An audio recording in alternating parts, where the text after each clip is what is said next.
excited about training camp opening here next week, week and a half.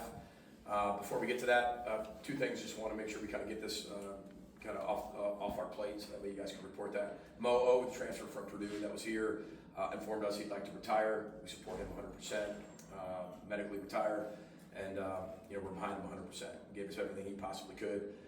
And then Elijah West has a lower extremity injury that'll keep him out the rest of the year. Just so those two things wanted to announce.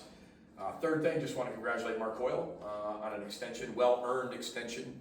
I say this all the time. The reason I love coaching here is because I get to work for Mark Hoyle as our athletic director, and being the longest tenured AD head coach in the Big Ten. I think that proof backs that up, and really happy for him, but very, very well earned, and happy for him and Kristen and their entire family. So with that, we'll open it for questions.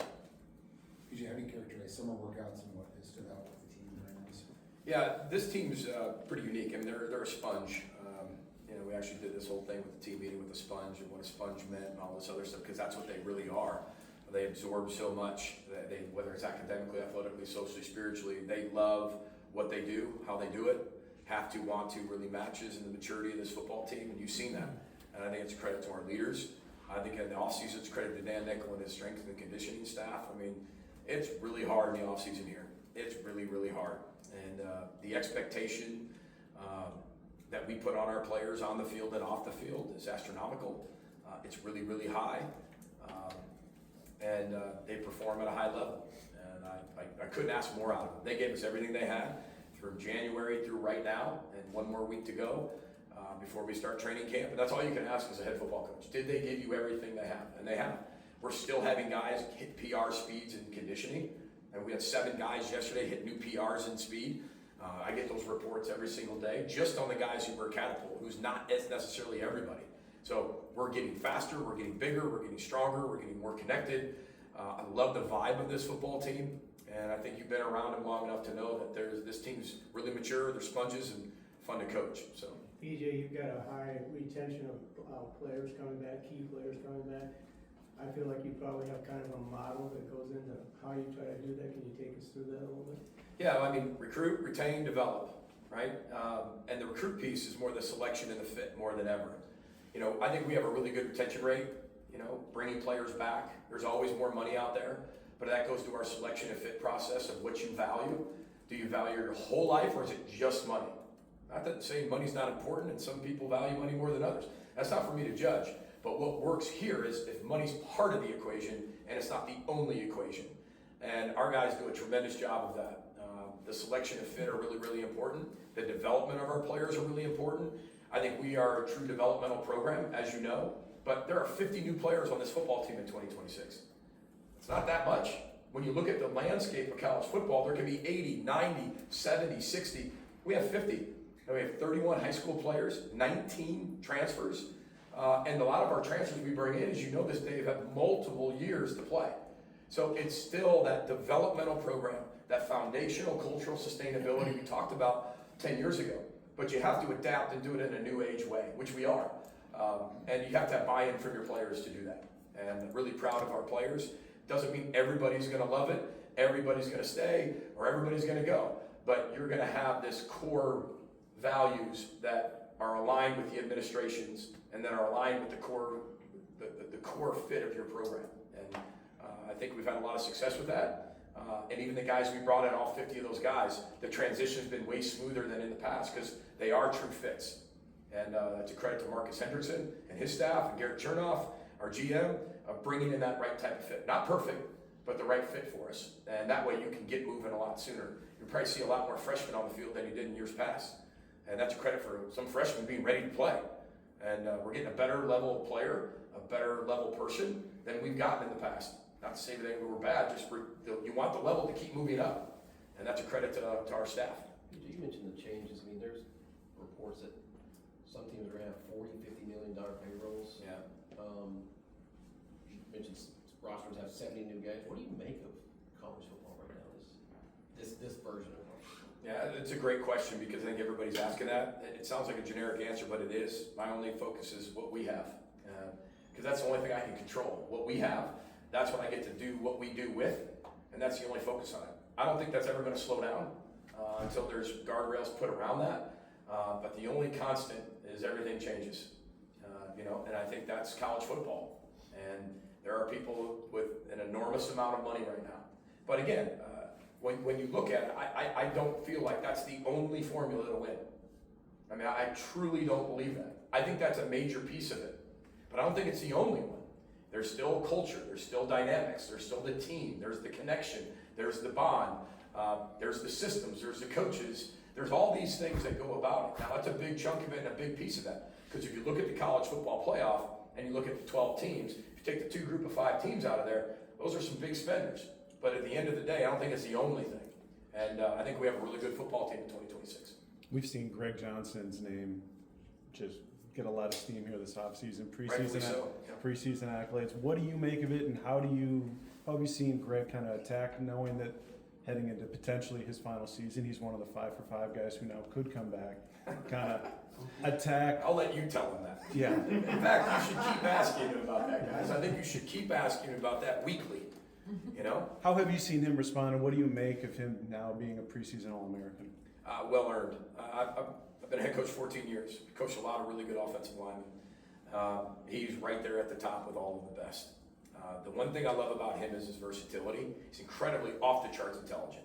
He's strong, he's powerful, he's quick, he's fast. He can bend, but he's played every single position on the offensive line. Right tackle, right guard, center, left guard, left tackle. When you're talking an NFL lineman, the versatility is really important. On the 53-man roster, can you do a lot? And he can do a lot at an elite level. I think he's one of the best I've ever coached. Probably the most versatile lineman I've ever coached. And he's an even better person. I think the biggest transition he's made in positive is the leadership piece. He doesn't talk a lot. But this year, he's talked more than he ever has. And what he said, the guys listened to. And he's more comfortable in those settings. At one point, we had kind of a leadership event, and he was just chatty Cathy. I mean, that's all he did was just talk. I never heard this guy talk more in my life than what he's talking and how he's talking. But that's him coming out of his shell a little bit more. But I think he's one of the best offensive linemen in the country by far. And I don't think it's even close, because I get to watch him every single day. I get to watch his preparation. I get to watch how the professionalism that this guy goes about every single day. And I'm just thankful he's on our team.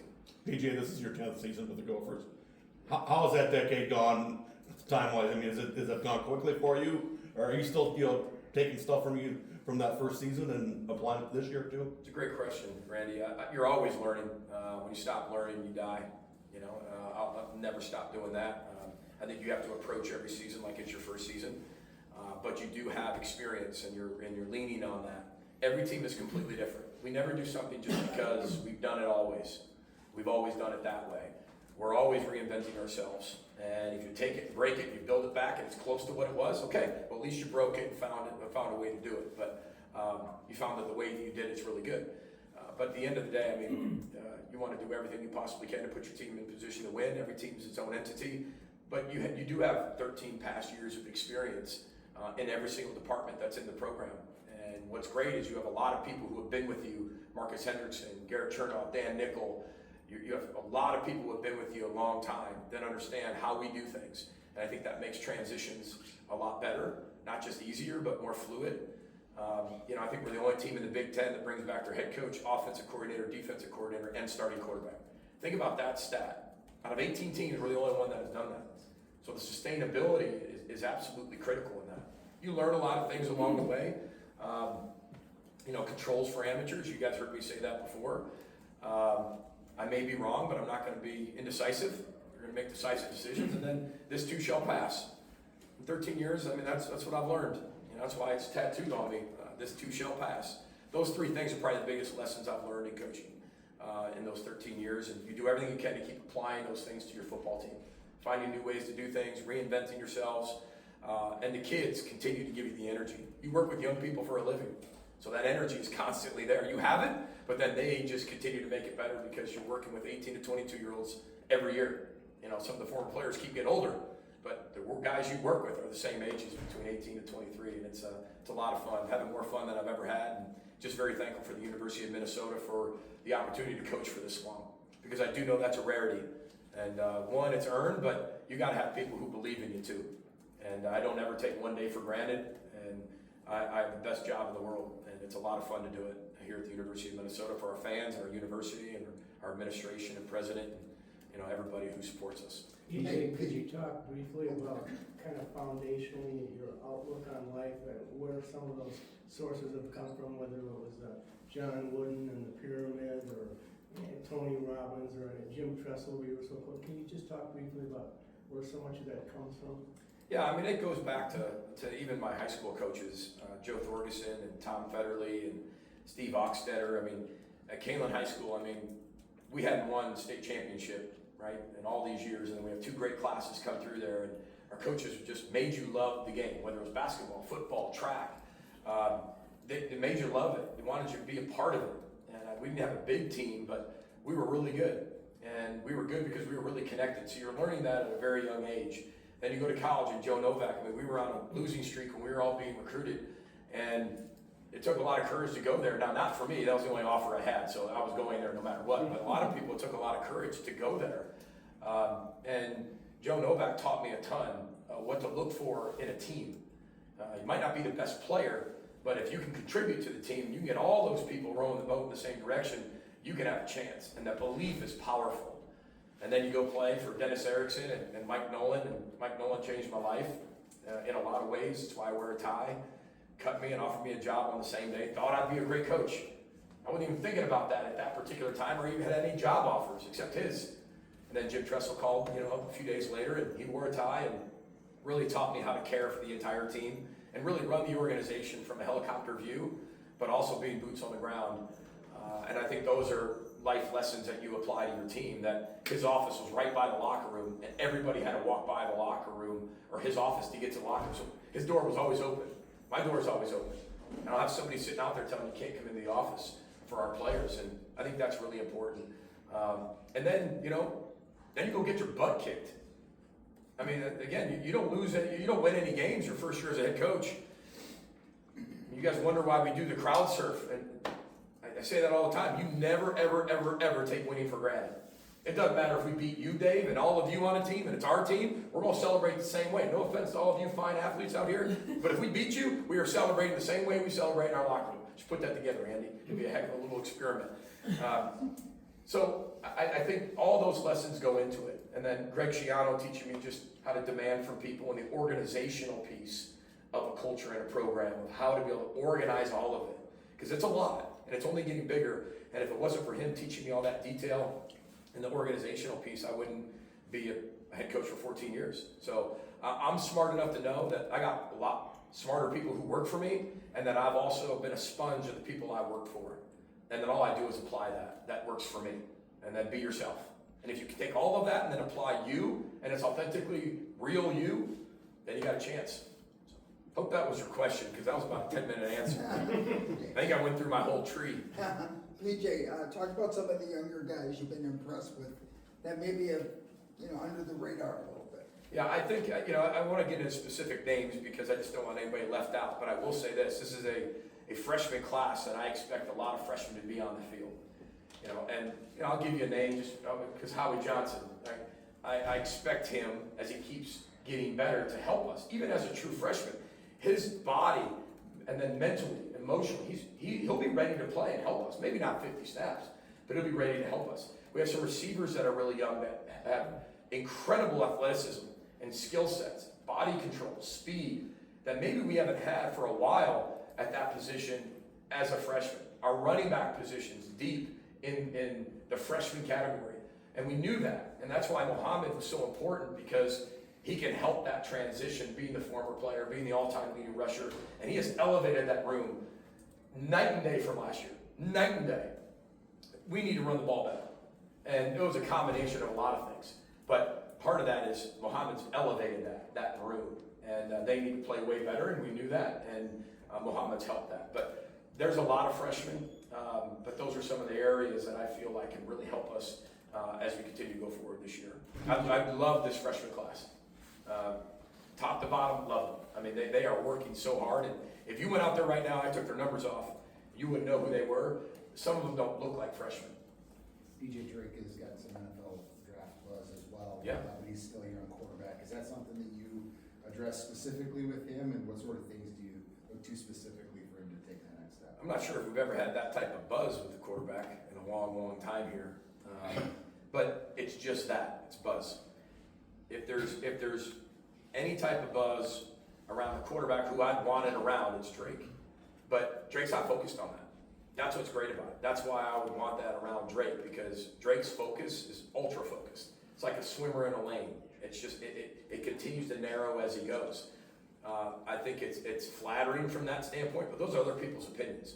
Ultimately, he has dreams, hopes, and aspirations. And one day that can be very realistic. But at the end of the day, the other realistic part is he's got to play really well. You know, that's why it's all hype. That's why the hyper culture is built the way it is. The people, the vision, and the process. Okay? Process before progress. Those three things are all before the result. The result is how he plays. Ultimately, this year, next year, the year after, whatever it is, that's what the judgment will be based on. 95% of when you go to the National Football League is judged and based on your film. Period. So it's great that the hype's there. But like Don King, there's a bunch of hype, and then the fight would be the fight. Hype is just talk. It's just, no offense, it's media, it's speculation. And that's great, because that means people are watching you. But at the end of the day, the result's the result. And he's got great how. He's got incredible vision for him, his life on the field, off the field. And he's matured beyond his years, especially this year. And then he's got elite processes that he goes through every single day. And nobody works harder than Drake. So when your best players are your hardest workers, you have something special. Now what that turns out to be, that'll be the result. And then he'll respond to that. So it's not going to be just this upward trajectory. That's just not how life works. The line of success is high, it's low, it's back up, it's back down. It's the stock market. That's a line of success. Over time, it has gone up. But there are some dips, there are some highs, there are some lows, there are some adjustments. There's big adjustments, small adjustments. There's crashes. There's all types of things. So that's life. And that's what we teach our program that they're going to go through. But the response is going to be critical of all that. So judgment will be judgment, but we're focused on how he's going to play. What is the next step for him in his development? I think for him, it's going out and playing, right? He played as a freshman, which he got a ton of experience in. In fact, probably leaned more on his arm than any freshman I've ever coached, just based on the running game not being as successful as we wanted it to be, which is going to help prepare him. But I think it's being able to elevate everybody else's game around him. And I think that is one, as a freshman, I think you're just attempting to do your job really well. You know, I mean, it's really hard to be a freshman quarterback for a reason. There's not a lot of freshman quarterbacks out there anymore because of how difficult it is. But making the investment in that, we expect and want that to pay off down the road. But elevating everybody's game by your game, your accuracy, your preparation, right? What you say and how you say it, the leadership, the maturity piece, the being in the pocket, staying in the pocket, even if it's collapsing around you. There's so many things that he's gotten better at that shows, even as you watch him in the summer. You can see that confidence building with all the small things that, again, add up to an elite quarterback. PJ, the punt formation rule change is a I knew you were going to ask me about that. How does I that? even told Paul, I said, no one's going to ask me about punt. Oh, there might be one guy who asked me about punt. How does that affect the schematics, and how will you prepare for that? I would love to answer your question and tell you how that's going to adjust and affect our schematics, but that would be giving somebody a schematic advantage. I do think the rule change, when you look at it, I think when it first came out, everybody's like, what does this actually mean? Even as coaches, we're like, how can this rule actually happen? There's going to be a lot of jersey changes, but like anything, you adapt. You find a way to be able to make it work. And I think what the rule changes is going to force is a lot of people are going to do things very differently. I don't think it's going to be the same of how people answer your question. It's going to be a wide range of answers based on what they feel, based on their personnel, and what works for them. It is a very interesting rule and a rule change. PJ, you mentioned having 50 new players this season. I'm curious how you, as a coach, kind of help facilitate that integration of those new players with the returning players, and what you do to create that community and chemistry between them. Yeah, well, first and foremost, great question. Culture is about the connecting of people. That's all cultures do. I'm not saying our culture is the best. It's just the way we connect people. We meet with our team constantly. Team meetings almost every single day that we're in the building. I want the messages to be very clear, on point. I want everybody inside the organization to understand the expectations. I think if people don't understand the expectation, that's when people have different expectations. And nobody really knows what to expect from each other or what they're expected to do. I think it's very clear inside this program. 2, we have a newcomer coordinator. Mariano Sori-Marin is our newcomer coordinator, and he meets with those young players, whether it's transfers, right? New players meaning inside our program. So some are older, but they've been in a different program. This is a different program than what they came from. So our newcomer program is really big. It's connecting those players. It's cultural meetings. We have leadership meetings. We have leadership council meetings. We do things off the field. We do everything we can to connect our players with each other, with our staff once a month. They're coming over to our homes. We're doing team activities. It's all about the connection of our team. They used to live, what's so crazy, they used to live across the street in Raiders. They lived in the dorms. And then they moved from the dorm to the apartment next door, which was off campus. But it was literally right next door. So one's owned by the university, one's owned by somebody else. That was off campus. Well, now they're all over the place. Some are downtown. Some are in the suburbs. Believe it or not, some are right on campus. Some are still in the dorm. So at times, they're not all around each other like they were in the dorm or in that one apartment complex. So now they're all over. So you've got to continue to work at getting those guys together. And then it's the life skills program. It's our Go for Life program once a month. It's our HERE initiative, helping end racism through education. But it's our finance classes, our tax classes, our date night, our relationship classes. It's our nutrition classes. It's everything that we're doing, teaching our players how to cook. All of those things, investment into their life, getting them together, and making sure that we create the best team and the best humans moving forward. We have a final one for Coach. PJ, what does 10 seasons mean to you other than just a round number? I take a lot of pride in that because it takes, being somewhere 10 years, it takes a lot of belief. Again, you have to earn it. But there have been so many coaches and so many players that have put us in a position to stay here. It's not me staying somewhere. It's not me deciding if I want to be here or not. It's not me deciding whether I get fired or not. Like, that's not for me to decide. I've said that very consistently. That is truly, a head coach is a direct reflection of the people who work for him. That's all a head coach is, of how strong your staff is.